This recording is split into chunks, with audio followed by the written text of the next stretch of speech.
대한민국의 하늘을 지키는 자랑스러운 주력 전투기 F-15K를 아시나요?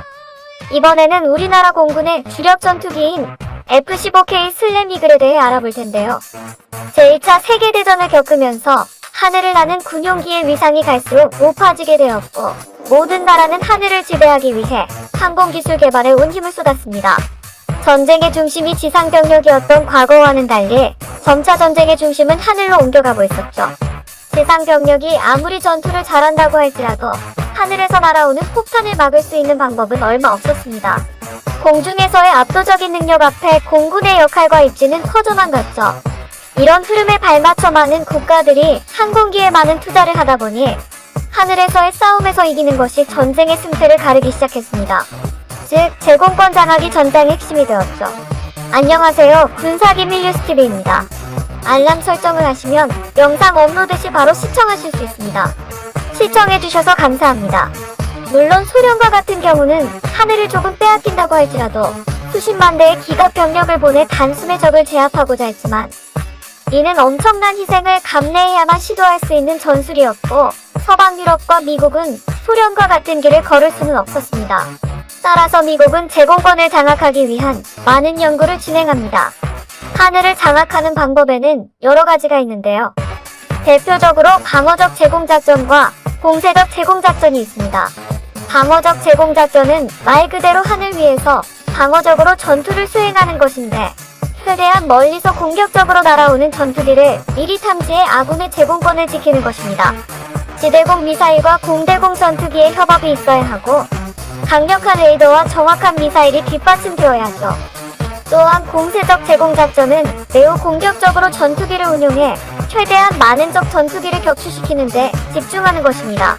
상대로 하여금 방어에 집중하도록 만들고 빠르게 침입해 적의 지대공 미사일이나 전투기와 같은 위험 요소를 한 번에 제거하는 것이죠. 이렇게 특화되어 있는 분야가 다르다 보니 전투기 운용에 많은 어려움을 겪었습니다.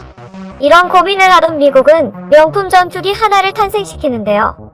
바로 F-15입니다. 물론 F-15도 처음부터 만능은 아니었습니다.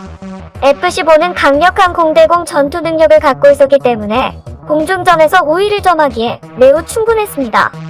하지만 여전히 공세적 제공작전에서 필요한 공대지 타격 능력이 부족하다고 여겼고, 완벽한 제공작전 임무 수행을 위해 뛰어난 공대지 능력도 갖춘 F-15로 업그레이드를 진행했죠. 우수한 공대공 능력에 강력한 공대지 타격 능력도 있으니 말 그대로 완벽한 기체가 탄생한 것입니다. F-15는 종신타격 전폭기로도 불리는데, 쉽게 말해 적이 갖고 있는 대공시설을 파괴하는 것도 가능하며, 적진 깊숙이 자리 잡고 있는 핵심 시설을 타격해 아군에게 전쟁 상황을 유리하게 이끌어줄 수 있는 것입니다. 아니나 다를까 수많은 실전 경험에서 F-15의 우수함은 확실하게 입증되었고, 세계에 엄청난 위험을 떨쳤습니다. F-15의 명성이 세계에 널리 퍼져나가고 있을 때, 한국에서는 F-4 팬텀 전투기가 노화되고 있었습니다. F-4는 60년대 말부터 우리나라에 들어와 활약하고 있는 대한민국 주력 전투기였죠. F-4 팬텀이 노후화되면서 북한이 갑작스런 공중 도발을 감행한다면 피해가 클 수밖에 없는 상황이었습니다. 그래서 대한민국 공군은 F-4 팬텀을 대체할 사업으로 1990년대 FX 사업을 시작하게 됩니다. FX 사업으로 여러 후보 기종들이 있었지만, 당연하게도 한국에서 눈독을 들이고 있는 기체는 바로 F-15였습니다. 프랑스의 라팔, 유럽의 유로파이터 등 여러 기체가 있었지만 F-15를 따라오는 것은 무리가 있었죠.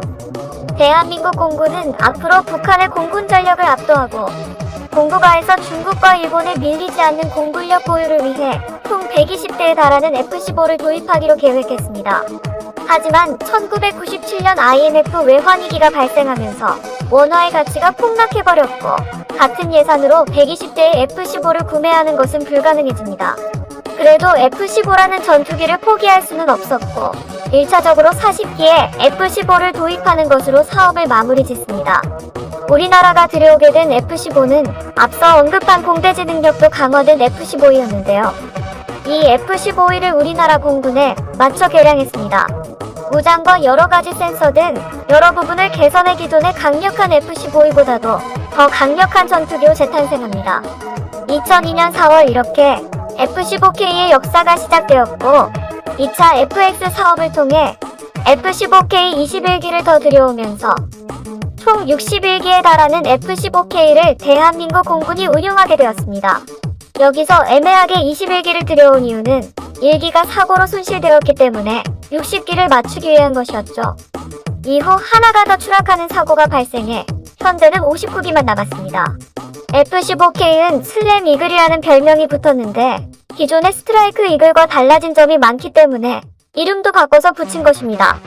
F-15K의 재원을 함께 살펴보자면 전장은 19.43m로 기존의 F-15E와 변함이 없고 중량은 14.3톤 정도입니다. 승무원은 2명이 탑승하죠. 최고 속도는 마하 2.5로 상당히 빠르고 항속거리는 5,700km로 매우 우수한 편입니다.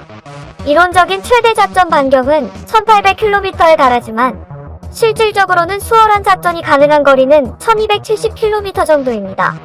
무장으로는 20mm 기관포 1문을 장착하고 있으며 19개의 하드포인트에 10.5톤에 달하는 폭탄을 장착합니다. F-15K는 F-15E를 기반으로 만들어졌기 때문에 아무리 F-15K만의 특징이 있다고 한들 기본적으로는 F-15E의 성격이 매우 강합니다. F-15에 대한 자세한 내용은 우측 상단의 링크를 통해 시청 가능합니다. 그래도 F-15E와 구분되는 F-15K 나름의 특징과 장점이 있는데요. 가장 큰 특징은 바로 엔진입니다. 기존의 F-15E의 엔진이 약간 더 강력해져 더 많은 무장량을 실을 수 있도록 도왔고 가속 비행이 더 수월해졌습니다. 이로 인해 F-15K는 총 10.5톤에 달하는 폭장량을 보여주는데 이는 폭격기라고 불릴 정도의 양입니다. 유로파이터도 극한으로 끌어올렸을 때 겨우 9톤을 무장할 수 있고 이보다 더 뛰어난 나팔조차도 9.5톤에 불과했죠. F-15K는 최대한 무장을 우겨넣게 되면 무려 13톤에 달하는 양을 실을 수 있다는 말이 나오기도 합니다. 엄청나게 유명한 대형 폭격기인 B-52의 폭장량이 27톤인데 과적한 F-15K 이대로 B-52의 효과를 낼 수 있는 것이죠. 또한 제2차 세계대전에서 활약한 B-29의 폭장량이 9톤에 불과한 것을 비교해본다면 정말 엄청난 수준의 폭장량인 것을 알 수 있습니다. F-15K는 폭장량도 엄청난 만큼 정말 많은 종류의 무장을 장착할 수 있는데요. 가장 대표적으로 JDAM과 SLAMER이 있습니다. JDAM은 정밀 유도 폭탄으로 원래는 유도가 되지 않는 엄청 거대하고 멍청한 폭탄인데 정밀 유도 장치를 부착해 정확한 투하가 가능하도록 한 것이죠. 겨우 10m의 오차도 없이 폭탄을 투하할 수 있습니다. JDAM 하나만 제대로 맞는다면 건물 하나는 그냥 폭삭 주저앉게 만들어버릴 수 있는 정도입니다. 또한 SLAMER이라고 불리는 미사일은 사정거리가 무려 280km에 달하는 공대지 미사일로 정확도가 엄청난 미사일입니다. 280km나 떨어져 있는 나무를 명중시킬 수 있는 정도인데요. 청주공항에서 이렇게 평양을 바로 타격할 수 있는데 현재 북한은 이런 미사일을 제대로 요격할 수 있는 능력이 없습니다. 속수무책으로 당할 수밖에 없는 것이죠. 한 발에 무려 18억 원이나 하는 고가의 미사일이지만 정밀 타격으로 적의 중요 시설을 타격할 수 있다는 것을 본다면 충분히 그만한 가치가 있는 미사일입니다.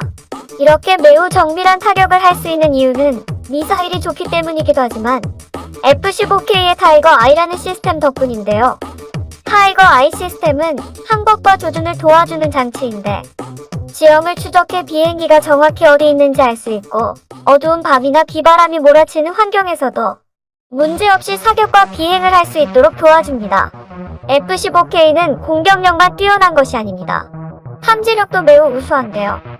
F-15K에 장착된 레이더인 APG-63은 14개의 공중 목표물을 동시에 탐지할 수 있고 이 중 6개의 목표물을 추적해 타격할 수 있습니다.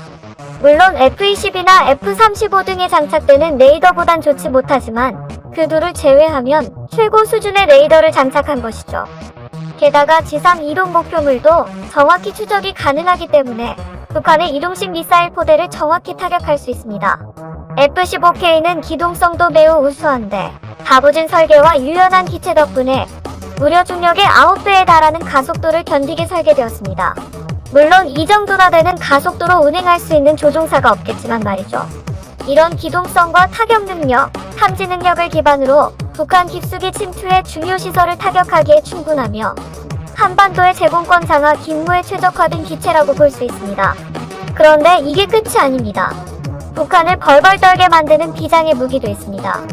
위에 JDAM이나 SLAMER과 같은 지상 공격 미사일로 북한의 주요 시설들을 파괴하는 데 충분하지만 적 지휘부가 숨어있는 벙커 등을 타격하는 것은 무리가 있습니다.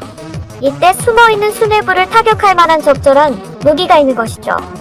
F-15K에 장착할 수 있는 벙커 버스터는 30m 지하에 있는 벙커까지 타격이 가능하고 강화 콘크리트는 무려 6m나 뚫을 수 있습니다. 물론 더 깊숙하고 견고한 벙커로 숨으면 어쩔 수 없지만 웬만한 방어시설은 충분히 무력화시킬 수 있는 위력입니다. 이런 수많은 F-15K의 장점으로 인해 우리나라는 북한과의 제공권 싸움에서 확실한 우위를 점할 수 있죠. 군 관계자의 이야기에 따르면 F-15K 1기는 북한의 주력 전투기 10기와 맞붙어도 이기고 돌아올 수 있는 정도라고 하는데 국군이 59기나 보유 중인 F-15K가 뜬다면 그야말로 확실하게 제공권을 확보할 수 있는 것입니다. 얼마 전까지만 해도 F-15K는 한반도의 최강 전투기였지만 F-35A가 우리나라 공군에 도입되기 시작하면서 최강의 자리는 F-35A에게 넘겨주고 있습니다. 이를 통해 한국의 공군은 한층 더 강력해졌죠. F-15K는 1차 도입 때 791억 원, 2차 도입 때 920억 원으로 들여왔으며 현재 가치로 본다면 대당 약 1천억 원에 도입되었습니다. 이렇게 대한민국 공군을 빛내는 하늘의 수호자 F-15K 슬램이글에 대해 알아보았는데요. 본 영상은 유튜브 채널 군사기밀 뉴스TV에서 제작하였으며 도움이 되셨다면 좋아요와 구독하기를 눌러주세요. 시청해주셔서 감사합니다. 알람 설정을 하시면 영상 업로드 시 바로 시청하실 수 있습니다.